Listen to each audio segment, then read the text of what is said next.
Assalamualaikum warahmatullahi wabarakatuh. Shalom, Om Swastiastu, Namo Buddhaya, salam kebajikan. Perkenalkan, kami dari tim Akuntansi 2 Pagi A Investigasi akan membahas kasus perusahaan penggelembungan dana PT XYZ milik BUMN. Perkenalkan, saya Cindy Mutienta Ginting. Perkenalkan, nama saya Nadia Graciela Purba. Perkenalkan, nama saya Ama Yolanda Berbarus. Seperti yang kita ketahui, fraud adalah sebuah kecurangan yang dibuat secara sengaja untuk mengambil keuntungan dan merugikan orang lain. Terdapat 3 jenis fraud, yaitu yang pertama fraud terhadap aset, yang kedua fraud terhadap laporan keuangan, yang ketiga fraud terhadap korupsi. Adapun kronologi dari kasus ini, yaitu perusahaan milik negara ataupun PT XYZ adalah perusahaan yang bergerak di bidang usaha jasa konstruksi, industri, realty, dan perdagangan, yang dipimpin oleh Mr. R sebagai Direktur Utama PT XYZ. Direktur Utama pengganti tidak menerima begitu saja laporan keuangan manajemen lama, dan kemudian meminta pihak ketiga lain untuk melakukan audit mendalam atas akun tertentu. Adapun beberapa fakta diantaranya adalah dalam laporan keuangan tahun 2008 diungkapkan bahwa salah saji atau penggelembungan aset di tahun 2005 sebesar 5 miliar rupiah. Salah saji material pada laporan keuangan mengartikan bahwa keputusan pengguna laporan keuangan akan terpengaruh oleh informasi yang tidak akurat yang terjadi karena salah saji. Salah saji material disebabkan oleh kekeliruan atau kesalahan atau error dan kecurangan atau yang sering disebut dengan fraud. Nilai 5 miliar tersebut terdiri dari 2 proyek yang sedang berjalan. Proyek yang pertama adalah proyek renovasi kantor Gubernur X, di mana proyek ini dimulai pada tahun 2004 dan sudah selesai 100%. Nilai kontraknya sebesar 13,8 miliar rupiah. Namun, pada akhir tahun 2005 terdapat pekerjaan tambah kurang senilai 3 miliar rupiah. Sampai dengan tahun 2008, saldo tersebut masih muncul di neraca perusahaan sebagai tagihan bruto pada pemberi kerja. Tagihan bruto kepada pemberi kerja merupakan piutang perusahaan yang berasal dari pekerjaan kontrak konstruksi yang dilakukan, namun pekerjaan yang dilakukan masih dalam pelaksanaan. Proyek yang kedua adalah proyek pembangunan gelanggang olahraga Y. Nilai kontrak sebesar 33 miliar 998 juta rupiah. Dalam PT XYZ mengakui pendapatan kontrak dari progres tersebut sebesar 2 miliar rupiah. Saldo tersebut masih outstanding sampai dengan akhir tahun 2008. Outstanding check atau cek beredar, yakni cek yang sudah dituliskan perusahaan tapi belum dicairkan dan itu mengurangi bank. Kontrak itu diputus oleh Pemda P karena dianggap ditandatangani oleh pihak yang tidak berwenang. Ada kasus pergantian bupati, seperti gambaran tentang seberapa besar materi kas nilai dugaan penggelembungan aset. Tahun 2005, nilai aset PT XYZ adalah sebesar 1,6 triliun rupiah. Dan nilai yang diduga digelembungkan oleh manajemen pada tahun 2005 adalah sebesar 5 miliar rupiah atau sebesar 0,3% dari nilai aset tersebut. Dalam laporan keuangan PT XYZ tercatat pada tahun 2008 memperoleh laba sebesar 163,4 miliar rupiah dan pada tahun 2009 memperoleh laba sebesar 307,1 miliar. Berdasarkan data tersebut, angka laba yang diperoleh oleh PT XYZ masih relatif kecil jika dibandingkan dengan perusahaan lain yang sejenis. Jadi, PT XYZ harus tetap melakukan pembenahan manajemen, sehingga akan menghasilkan kinerja yang lebih baik. Salah satu contoh yaitu melakukan restrukturisasi. Perusahaan ini memiliki prospek yang baik ke depannya apabila perusahaan memperbaiki kinerja perusahaan sehingga dapat mengoptimalkan sumber daya yang dimiliki oleh perusahaan. Kementerian Negara BUMN sudah menonaktifkan 2 direksi dan 1 mantan direksi PT XYZ terkait dengan kasus kelebihan pencatatan pada laporan keuangan tahun 2004 sampai dengan tahun 2007. 2 direksi PT XYZ yang sudah dinonaktifkan antara lain Mr. B dan Mr. T. Sementara 1 mantan direksi PT XYZ yang dinonaktifkan adalah Mr. K yang kini menjabat sebagai Direktur Utama di PT NK. Keputusan Menteri Keuangan Republik Indonesia dalam pembekuan kantor akuntan publik yang terlibat dalam kasus fraud PT XYZ memanipulasi laporan keuangan merupakan salah satu tindakan pidana yang dapat merugikan orang banyak. Selain itu, juga akan mencoreng nama baik perusahaan. Dalam memanipulasi suatu laporan keuangan, pasti akan terlibat seorang akuntan publik.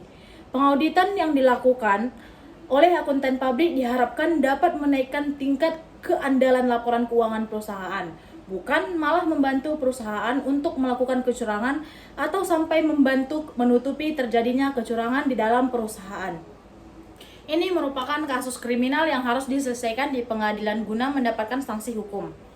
Menteri Negara BUMN Tuan Budi juga telah mengirimkan surat kepada Menteri Keuangan terkait sanksi kepada akuntan publik yang diduga terlibat dalam penilaian laporan keuangan PT XYZ.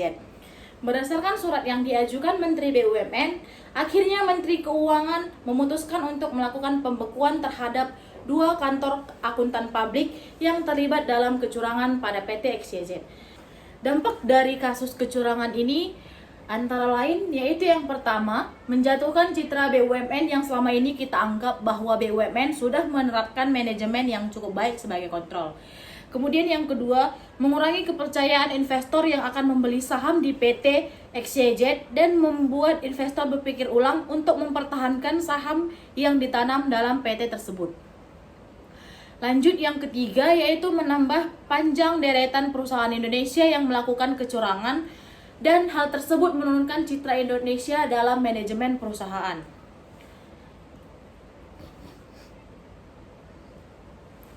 Pandangan yang keempat, pandangan negatif orang terhadap kerjasama antara auditor perusahaan dan perusahaan yang diaudit.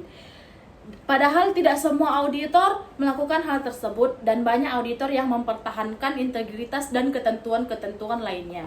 Kesimpulan dari kasus kecurangan terhadap PT XYZ ini yaitu membangun kultur perusahaan yang baik dengan mengutamakan integritas, etika profesi, dan kepatuhan pada seluruh aturan, baik internal maupun eksternal khususnya tentang otorisasi.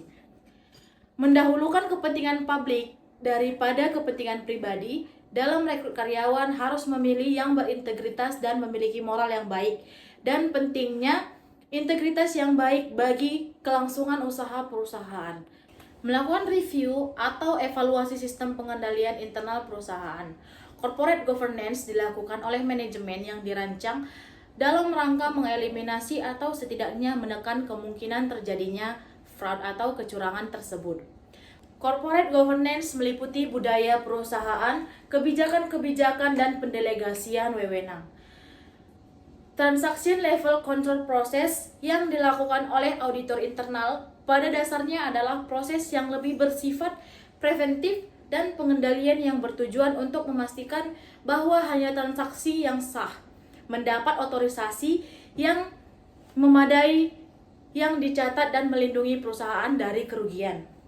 Investigasi yang dilakukan auditor forensik dalam peranannya, auditor forensik yaitu menentukan tindakan yang harus diambil terkait dengan ukuran dan tingkat kefatalan fraud, tanpa memandang apakah fraud itu hanya berupa pelanggaran kecil terhadap kebijakan perusahaan ataukah pelanggaran yang besar, yang berbentuk kecurangan dalam laporan keuangan atau penyalahgunaan aset. Penyusunan standar yang jelas mengenai siapa saja yang pantas menjadi apa, baik untuk jabatan fungsional maupun struktural ataupun untuk posisi tertentu yang dianggap strategis dan kritis. Hal ini harus diiringi dengan sosialisasi dan implementasi tanpa adanya pengecualian yang tidak masuk akal. Diadakan tes kompetensi dan kemampuan untuk mencapai suatu jabatan tertentu dengan adil dan terbuka. Siapapun yang telah memenuhi syarat mempunyai kesempatan yang sama dan adil untuk terpilih. Akuntabilitas dan transparansi setiap proses bisnis dalam organisasi agar memungkinkan monitoring dari setiap pihak sehingga penyimpangan yang dilakukan oknum-oknum dapat diketahui dan diberikan sanksi tanpa kompromi. Implementasi good corporate governance di Indonesia ternyata masih sekedar formalitas belaka. Fakta ini terungkap dari keengganan direksi XYZ melaksanakan good corporate governance di XYZ. Walaupun di XYZ telah beberapa kali assessment atau pemetaan implementasi GCG tersebut, namun tetap saja kasus ini tidak terlacak.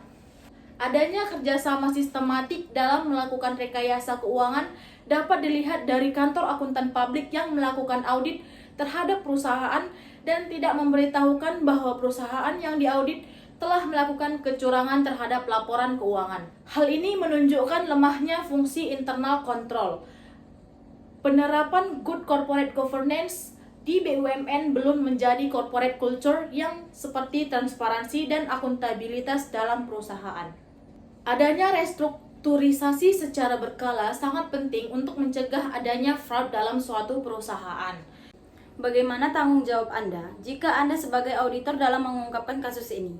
Kami sebagai auditor dalam mengungkapkan kasus ini berdasarkan standar akuntansi. Yang pertama, memiliki pemahaman tentang kecurangan, di mana auditor harus memiliki pemahaman tentang kecurangan, termasuk jenis-jenis kecurangan yang mungkin terjadi dan beberapa faktor yang melatar belakangi terjadinya kecurangan, hingga teknik dan metode yang umum untuk digunakan dalam kecurangan. Kedua, mencari bukti audit. Dalam mencari bukti audit, adanya indikasi kecurangan yang signifikan.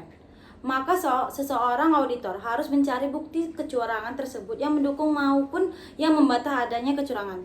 Ini mencangkup melakukan wawancara dengan pihak terkait, menganalisis transaksi yang mencurigakan, serta memperoleh bukti yang relevan seperti kwitansi dan dokumentasi lainnya seketika melakukan kecurangan. Seorang auditor harus menemukan adanya kecurangan yang signifikan dalam laporan keuangan.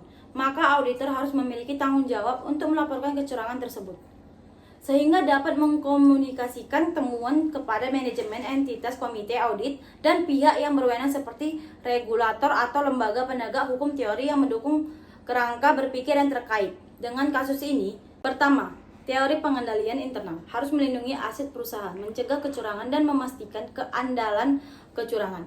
Selanjutnya, teori etika atau kode etik. Seseorang jika menyelesaikan masalah suatu tugas harus berpedoman dalam etika profesi dalam suatu perusahaan atau memiliki fungsi untuk menganalisis laporan keuangan, dan mereka juga harus berpedoman dalam etika profesi auditor.